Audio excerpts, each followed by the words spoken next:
A hostile environment, a lost treasure, and a touch of betrayal. That is what is waiting for you in Treasure of the Grey Widow, the adventure I wrote for this year's Dungeon Jam. What is Dungeon Jam, I hear you ask? Well, it's an annual collaboration spearheaded by Dadi from Mystic Arts and Naigobi, in which a bunch of us YouTubers get together and write a bunch of adventures which we stick in a great big playlist for everyone to enjoy. You can find the playlist linked here. You can find this adventure for free on DriveThru RPG, so in this video we'll be mostly talking about the design behind it and how I ran it for my group. Obviously there will be spoilers, so if you plan to play this as a player, you might want to send this video to your game master to see if it's right for your table, and go watch this other video. Otherwise, settle in. This adventure is meant to be run in one session of about 3 hours, and it's written for the Four Horsemen, which is my own playset for EZD6 set in the 30 Years' War. However, most of it is system agnostic, so it's easily adaptable to any game you might want to play it in. Treasure of the Grey Widow follows a 5-room dungeon structure. That's a structure with 5 story beats which tell a complete story from start to finish. We'll go over the details as we go over the adventure, but if you want a more comprehensive explanation, I went over this in my video for last year's Dungeon Jam up here. This year I wanted to see how far the 5-room concept will stretch. Specifically, I wanted to see if I could fit the story of a journey in there. Mainly because Trek and Nico were kind enough to explain how those work in Daggerheart, and after some conversations with Twin Steel, I was thinking hard about how to model them in a game. Also, this winter was unusually cold, so sending my players up a mountain seemed like the right thing to do. Since the bulk of the story would be adventurers climbing a mountain, we need a reason for them to want to be up there. Treasure is an obvious solution, but a pile of loot laying around in a cave waiting around to be found is kind of flat. So let's say someone is guarding it. Of course, then I needed to figure out who or what would be guarding a stash all the way up a really uncomfortable mountain. If you're running this in a fantasy setting, you could easily have a dragon or some undead or something, but since my setting is mostly real world, that was not on the table. I needed to have someone else up there, and I figured that another group looking for the same treasure would work.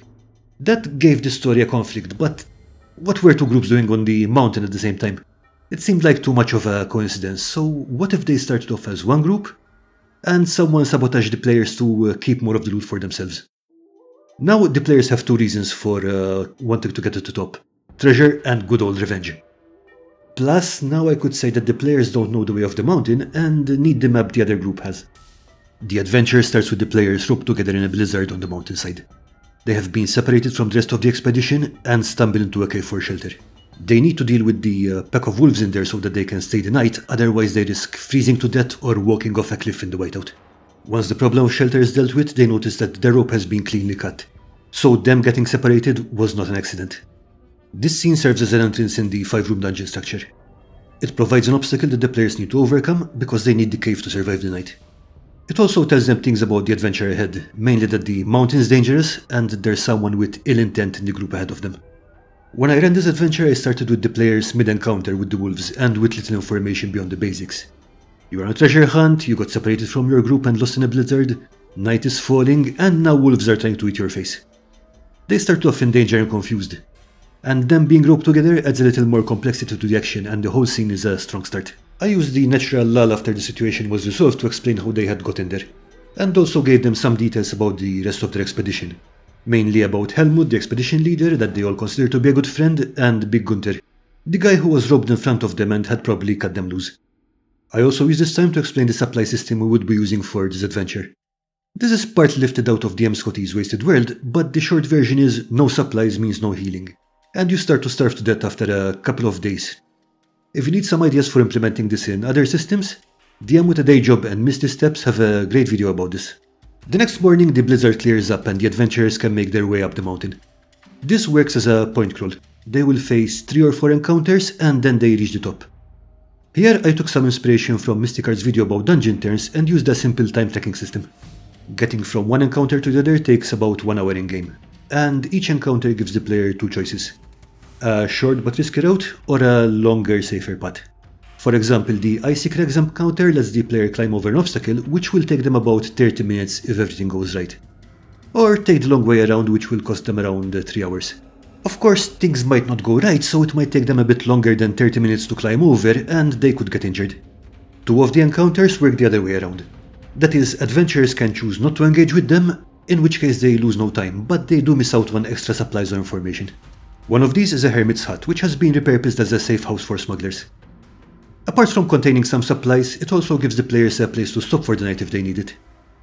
It's also a good place to introduce a replacement adventurer if one of the original group dies or was severely injured. The other one is the body of a fellow expeditioner who has been stabbed and dropped from a great height. The players can find their journal and learn that Big Gunther is being manipulated by Joachim, another expeditioner who claims he can help him find his lost family. The writer of the journal knew that the family is dead, but was afraid to tell Gunther because he's known for just going berserk. Since the party has limited resources and only 6 hours of daylight, this journey is essentially a puzzle. The adventurers need to reach the top as fast as possible, but with enough resources to deal with whatever they might find there. None of the encounters involve combat because I wanted to lean into the idea of adventure versus mountain, but you could totally include a few fights if that's your thing. In my playthrough, the players engaged with every encounter, mostly driven by Chris, who really took the revenge cookie and ran with it.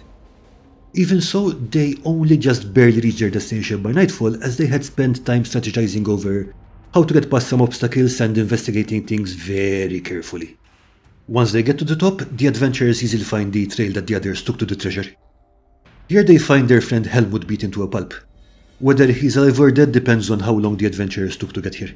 This serves as our third room of the 5-room dungeon, which is usually a trick or setback. Assuming that Helmut is still alive, they can patch him up and get some more information. Otherwise, they can search his body for the map of the mountain to get out of here, and discover that it's missing. This section is rather short, and it's mainly here to provide some more information and a change of pace before the climax up ahead. What happens next depends on the timing.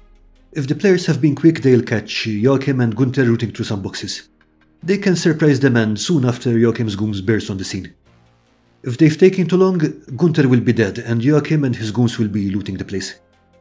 Either way, this will be a straight-up fight scene and the climax of the 5-room dungeon. If Gunther is alive, he will fight on Joachim's side unless he's persuaded that he's being tricked. In my playthrough, things took a rather unexpected turn here when Lisa, one of my players, persuaded Gunther that not only was he being lied to, but also that she knew where his family really were and that these bad guys wanted to hurt them, sending him into a fury against the goons. No way this was going to bite them in the ass later, right?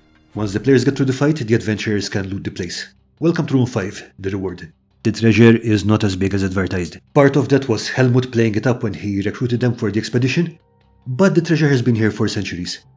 Perishables have long since rotted away, and several treasure hunters have taken away everything that was easy to move. They do still find a small amount of items that can be valuable to the right buyer. They're just not going to be able to buy their own castles just yet. And there you have it. A full story in 5 acts. But they were all of them deceived, for another act was forged. Not by me! I was pretty surprised myself.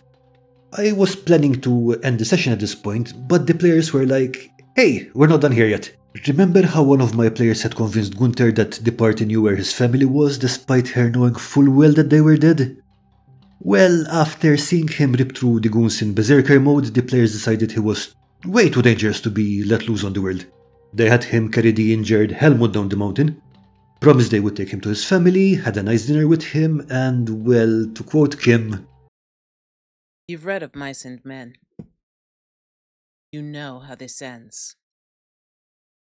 That totally blindsided me, and I've got to be honest, I'm pretty darn proud of my players. That whole story was some great role-playing, and at this point I think they get the vibe of my game way better than I do, which feels really good. And that wraps it up for today. Remember, you can get the adventure as a free PDF from DriveThru RPG, and make sure you check out the Dungeon Jam playlist for more 5-room dungeon adventures. Bye!